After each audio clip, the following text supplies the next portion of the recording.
Petits ou grands, nous avons tous visité au moins une fois le planétarium Ludiver. Il a réouvert ses portes ce 1er février avec une nouvelle thématique, de nouvelles expositions. Nous rencontrons aujourd'hui Manuela Maillet, vice-présidente en charge de la culture à la CCH et directrice de publication à Ludiver, qui va nous en dire un peu plus sur cette nouvelle programmation. Parlez-nous un peu du planétarium, quel est le bilan de l'année 2015 et que pouvez-vous déjà nous dire sur cette nouvelle année 2016 ?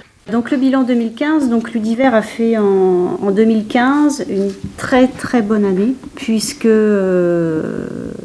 la barre des 30 000 visiteurs a été dépassée puisqu'on est passé à 32 120 exactement. Moi je pense que Ludiver commence à récupérer le succès de plusieurs années de travail sur des thématiques qui sont maintenant bien ancrées, sur un public familial notamment. Et jeunes. Donc voilà, ils participent depuis la réforme des rythmes scolaires également au TAP, ce qui permet aussi de faire connaître le lieu et après de revenir avec les familles. Donc nous on est très satisfaits, alors d'autant plus satisfaits qu'on est à l'aube d'une fermeture, donc septembre 2016. Nous relançons un travail sur la muséographie donc, de Ludiver, qui ouvrira donc en 2017, printemps 2017. Avec ces nouveaux espaces. Donc je pense que ce sera un Ludiver 2. Ludiver continuera à exister sur le territoire puisqu'on va s'appliquer à faire en sorte que les animations continuent un petit peu partout pour continuer à montrer qu'on est là.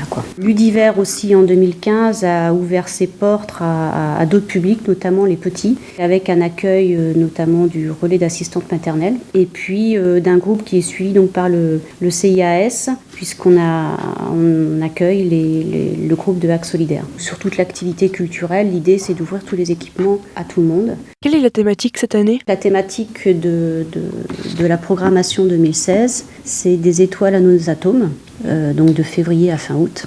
Et dans ce cadre-là, on accueille l'exposition donc, de l'Andra, la radioactivité de Homer à Oppenheimer. Donc c'est une exposition qui a beaucoup voyagé aussi, mais c'est la première fois qu'elle est présentée ici. C'est un vrai partenariat et on est très heureux de le faire. Elle est vraiment pour tout public. On traite un peu tous les sujets et avec de l'interactivité. Elle est très ludique et très très intéressante. Pourquoi avoir choisi cette thématique ? C'est des choix internes à la programmation de Ludiver et ça... moi, c'est des propositions qui me sont faites.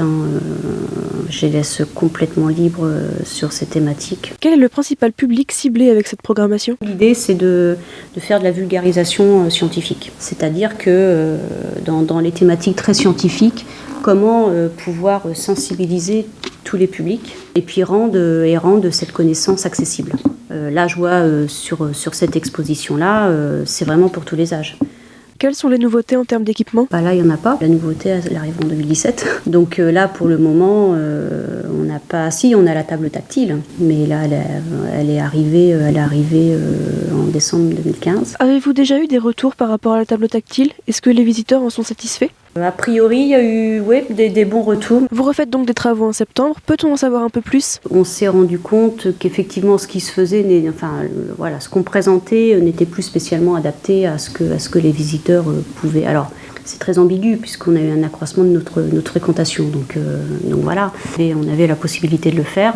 L'idée, c'est de faire en sorte d'adapter ces nouveaux espaces à une plus grande attente. Et puis, on pourra, avec ces nouveaux espaces, sans dévoiler le contenu, parce que c'est un peu top secret, pouvoir offrir